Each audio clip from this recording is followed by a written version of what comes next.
আজ আমরা তৈরি করতে যাচ্ছি একদম পরিপূর্ণ রঙিন এবং ক্রাঞ্চি চাইনিজ ভেজিটেবল, যা ফ্রাইড রাইসের সাথে খেলে স্বাদের এক নতুন দিগন্ত খুলে দিবে। কিন্তু রেসিপি শুরু করার আগে জেনে নিতে হবে কিভাবে সবজি কাটা, ঠিক এমন ভাবে যাতে রান্না শেষে সবকিছু একদম নিখুঁত হয়। বড়, ছোট, পাতলা, লম্বা প্রতিটি স্লাইস যেন ঠিক মাপের হয়। এই ভিডিওতে আমরা দেখাবো গাজর থেকে পেঁপে, পাতাকপি থেকে ফুলকপি, চিচিঙ্গা থেকে ক্যাপসিকাম, সবকিছুর রং এবং সাইজ ঠিক রাখার সহজ কিন্তু শক্তিশালী টিপস। যদি আপনি সত্যি চাইনিজ ভেজিটেবল রান্নার মাস্টার হতে চান, তাহলে এখনই এই রেসিপিটি দেখে নিন।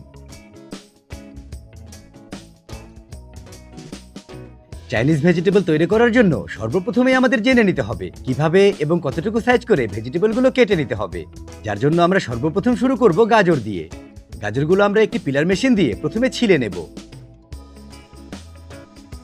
গাজরটি সম্পূর্ণভাবে ছিলে নেওয়া হলে এবার গাজরের মাথার অংশটি এবং তার সাথে গাজরের নিচের অংশটি কেটে নেব। এরপর আমরা গাজরের মাঝ বরাবর কেটে দুই ভাগে ভাগ করে নেব। এবার চাকুটি একটু আড়াআড়ি ভাবে ধরে আমরা খুব সুন্দর করে গাজরগুলো এক সাইজ করে কেটে নিতে শুরু করব। গাজরটি কাটার সময় চাকুটা একটু বাঁকাভাবে ধরলে গাজরের স্লাইসগুলো দেখতে একটু বড় বড় এবং লম্বাটে দেখায়। তবে আপনাদের গাজরের সাইজ একটু বড় হলে সমানভাবেও কেটে নিতে পারবেন। আশা করি দেখতেই পারছেন গাজরের স্লাইসগুলো দেখতে ঠিক কেমনটা দেখাবে। এবারে আমরা নিয়ে নেব একটি কাঁচা পেঁপে। পেঁপেটি আমরা গাজরের মতো ঠিক একইভাবে প্রথমে চারপাশ থেকে ছালটুকু ছিলে নেব। আশা করি দেখতেই পারছেন পেঁপেটি আমরা খুব সুন্দরভাবে ছিলে মাঝ থেকে কেটে নিয়েছি। এরপর আবারও পেঁপেটি মাঝ থেকে কেটে নেব। এবার ভিডিওতে দেখানো নিয়ম অনুসারে পেঁপের মাঝে 1.5 ইঞ্চি পরিমাণ জায়গা রেখে আমরা একটি লম্বা করে স্লাইস কেটে নেব। আশা করি ভিডিওটি দেখে বুঝে নিতে পারছেন যে পেঁপেটি আমরা ঠিক কতটা মোটা করে কেটে নিয়েছি। এবার একটি চামচ নিয়ে আমরা কাঁচা পেঁপের বীজের অংশটুকু আলাদা করে নেব।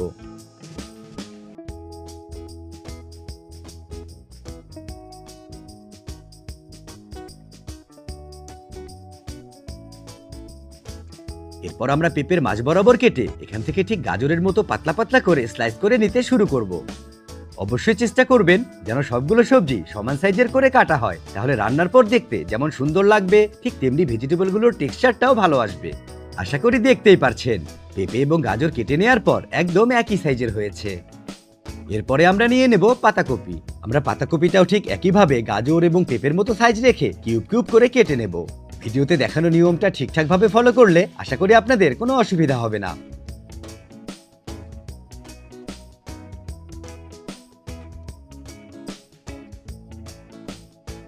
দেখছেন পাতাকপিটা কাটার পর ঠিক এমনটা দেখাবে। এবার যেহেতু পাতাকপি কাটা শেষ, তাহলে দেখিয়ে দিই কিভাবে ফুলকপিটা কেটে নেবেন। প্রথমে আমরা একটি ছোট চাকু দিয়ে ফুলগুলো গোড়া থেকে আলাদা করে নেব, যেন কাজটা করে নিতে সুবিধা হয়। এবার ফুলগুলো আলাদা করে নেওয়া হলে আমরা প্রতিটি ফুলের মাঝ থেকে কেটে একটি ফুলকে 4 ভাগে ভাগ করে নেব।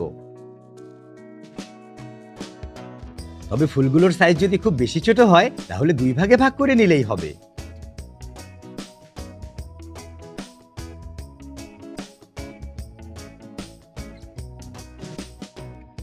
এরপর আমরা নিয়ে নেব ক্যাপসিকাম।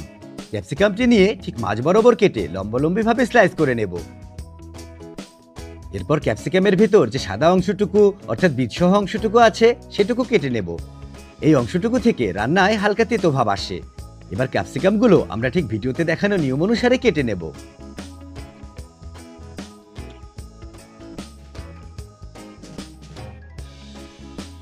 ক্যাপসিকামগুলো কেটে নেওয়া হলে এবার আমরা নিয়ে নেব চিচিঙ্গা। চিচিঙ্গাটি আমরা ঠিক পেঁপের মতো প্রথমে সম্পূর্ণটুকু একটি পিলার দিয়ে ছিলে নেব। যখন ছিলে নেওয়া হবে তখন ঠিক এর মাঝ বরাবর লম্বালম্বি ভাবে কেটে নেব। এরপর ঠিক পেঁপের মতোই আমরা চিচিঙ্গার মাঝে যে বীজের অংশটুকু আছে তা সম্পূর্ণভাবে আলাদা করে নেব।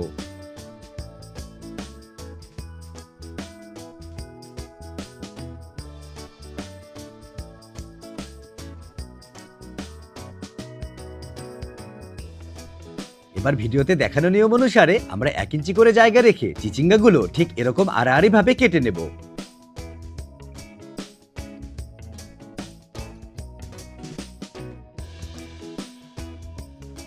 আশা করি দেখতেই পারছেন কেটে নেওয়ার পর ঠিক কেমনটা দেখাবে। এবারে আমরা নিয়ে নেব একটি জালি চাল কুমড়া।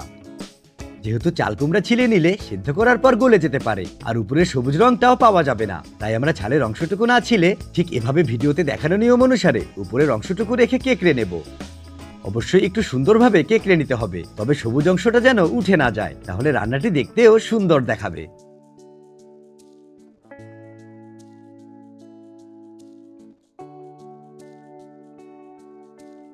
এবার চাল কুমড়াটি প্রথমে মাছ থেকে কেটে একটি অংশকে 4 ভাগে ভাগ করে নেব। এবার চাল কুমড়াতেও যে বীজের অংশটুকু থাকে আমরা সেটুকু একটি চাকু দিয়ে আলাদা করে নেব। এরপর ঠিক গাজরের মতো থিকনেস রেখে আমরা চাল কুমড়াটি স্লাইস করে নেব। অবশ্যই চেষ্টা করবেন যেন প্রত্যেকটা স্লাইস সমান সাইজের হয়। এবার নেব পেঁয়াজ এবং পেঁয়াজগুলো 4 ভাগ করে আমরা পেঁয়াজের প্রত্যেকটা পার্ট আলাদা করে খুলে নেব।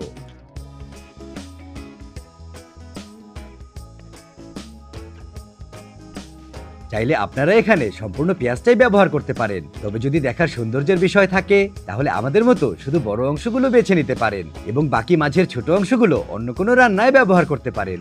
আমরাও ঠিক তাই করেছি। এবার নিয়ে নেব চাইনিজ পাতা। পাতাগুলো খুব বেশি ছোট করে কাটার কোনো প্রয়োজন নেই, কারণ পাতাগুলো খুব সহজেই নরম হয়ে আসে।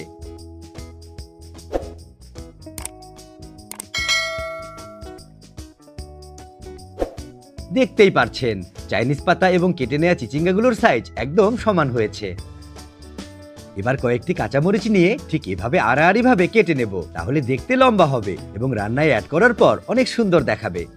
এবার সবকিছু একসাথে কেটে নেওয়া হলে আমরা একটি বড় রান্নার হাঁড়িতে অ্যাড করে নেব পর্যাপ্ত পরিমাণে পানি।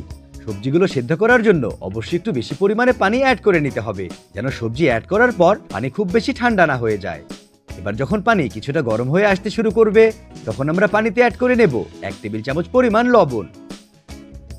তার সাথে দিয়ে দেব 1/2 চা চামচ পরিমাণ বেকিং সোডা। এবার যখন দেখব পানিতে বয়েল চলে এসেছে তখন আমরা এতে অ্যাড করে নেব চাল কুমড়া 200 গ্রাম। একই সাথে অ্যাড করে নেব কাঁচা পেঁপে 200 গ্রাম। এরপরে অ্যাড করে নেব চিচিঙ্গা 200 গ্রাম। এই সবজিগুলো যেহেতু সেদ্ধ হতে একটু বেশি সময় লাগে তাই আমরা পানিতে আগেই অ্যাড করে নিলাম এবং এভাবে পানিতে অ্যাড করার পর ঠিক 1 মিনিটের জন্য জাল করে নেব। 1 মিনিট পর আমরা এতে দেব ফুলকপি 100 গ্রাম। এরপর সবশেষে দিয়ে দেব গাজর 100 গ্রাম। এবার এভাবেই আমরা আরো 2 মিনিটের জন্য সব ভেজিটেবলগুলো জাল করে নেব। এই সময়ের মধ্যে আমরা একটি পানিসহ পাত্রে অ্যাড করে নেব বেশ অনেকগুলো বরফ। অনেকেই ভাববে কেন বেকিং সোডা ব্যবহার করা হলো। বেকিং সোডা ব্যবহার করাতে 2টা উপকার আছে। প্রথমত সবজিতে যে রংটা আছে সেটা ধরে রাখতে সাহায্য করে, তার সাথে সবজির ভিতর থেকে এর কাঁচা গন্ধটাও দূর হয়ে যাবে, তাই খেতেও ভালো লাগবে। এবার যখন সবজিগুলো আধা সেদ্ধ হয়ে যাবে তখন আমরা একটি স্ট্রেনার দিয়ে সবগুলো সবজি তুলে নেব এবং আমাদের রেডি করে নেওয়া আইস ওয়াটারে দিয়ে দেব। এভাবে আইস ওয়াটারে সবজিগুলো অ্যাড করাতে সাথে সাথেই সবজিগুলোর কুকিং প্রসেস বন্ধ হয়ে যাবে এবং সবজি খুব বেশি নরম হয়ে গলে যাবে না।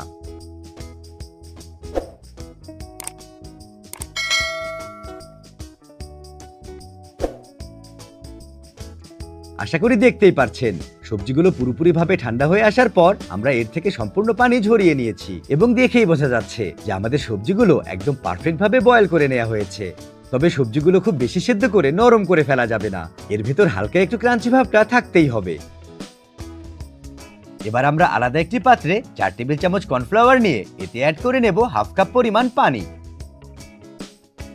এরপর কর্নফ্লাওয়ারের সাথে পানিটুকু গুলিয়ে একটি স্লারি তৈরি করে নেব।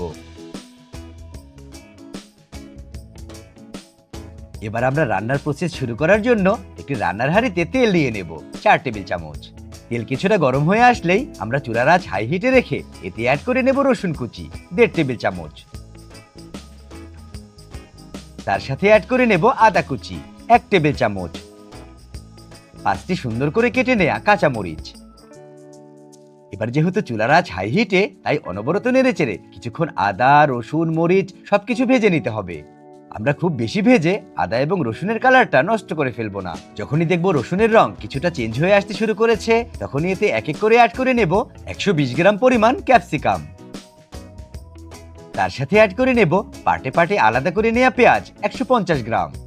আমরা এভাবেই সম্পূর্ণ রান্নাটি খুব অল্প সময়ের মধ্যে হাই হিটে করে নেব। চুলার আঁচ কম হলে সবজি পানি ছাড়তে শুরু করবে এবং এর ক্রাঞ্চি ভাবটাও নষ্ট হয়ে যাবে, তার সাথে স্বাদটাও ভালো আসবে না। তার সাথে এই রান্নাটি করার সময় সবজি অ্যাড করার ধারাবাহিকতা মেনটেন করাটা অনেক ইম্পর্টেন্ট, কারণ যেই সবজিগুলো কুক হতে একটু বেশি সময় লাগে সেগুলো সবসময় প্রথমে অ্যাড করে নিতে হয়। তাই যদি কোনো সবজি আগে পরে হয় তখন রেজাল্টটাও আমাদের মতো পারফেক্ট আসবে না। এবার সবজিগুলো প্রায় 1 থেকে 1.5 মিনিটের মতো ভেজে নেওয়া হলে আমরা এতে অ্যাড করে নেব পাতাকপি 150 গ্রাম।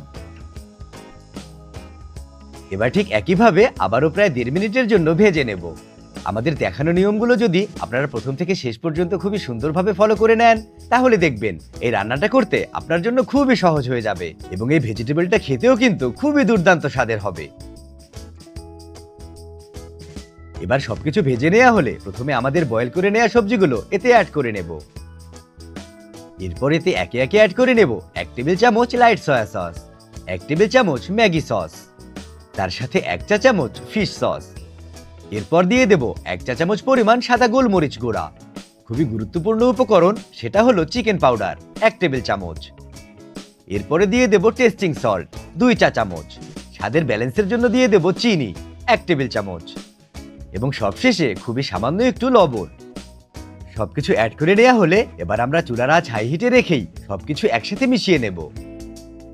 এখানে আমরা যে 3টি সস এবং তার সাথে টেস্টিং সল্ট এবং চিকেন পাউডার ব্যবহার করেছি এই সবগুলো উপকরণের ভেতর আগে থেকেই অনেক পরিমাণে লবণ থাকে, তাই অবশ্যই এই বিষয়টা খেয়াল রেখে লবণটা অ্যাড করতে হবে।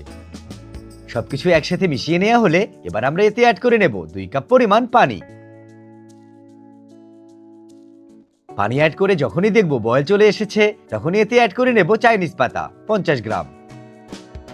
এবার আবারও একটু নেড়েচেড়ে সবকিছু একসাথে মিশিয়ে নেব। এই সম্পূর্ণ প্রসেসটা অবশ্যই দ্রুতভাবে করে নিতে হবে।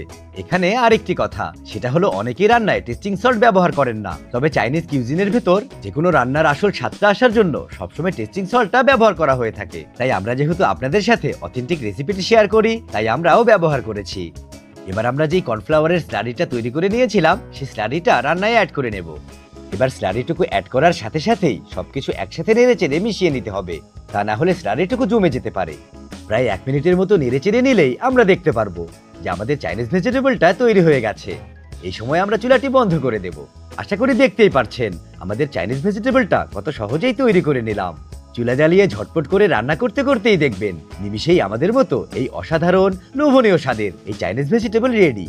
ফ্রাইড রাইসের সাথে এর কম্বিনেশনটা সবসময় যেন একদমই অতুলনীয়। আপনাদের খেয়ে কেমন লেগেছে তা কিন্তু জানাতে একদমই ভুলবেন না, আর জানানোর জন্য তো অবশ্যই ট্রাই করতে হবে। তাই দেরি না করে চলে যান আপনার প্রিয় রান্নাঘরে এবং খুব সহজ টেকনিকগুলো ফলো করে তৈরি করে ফেলুন আমাদের মতো অত্যন্ত লোভনীয় এবং অতুলনীয় স্বাদের এই চাইনিজ ভেজিটেবল।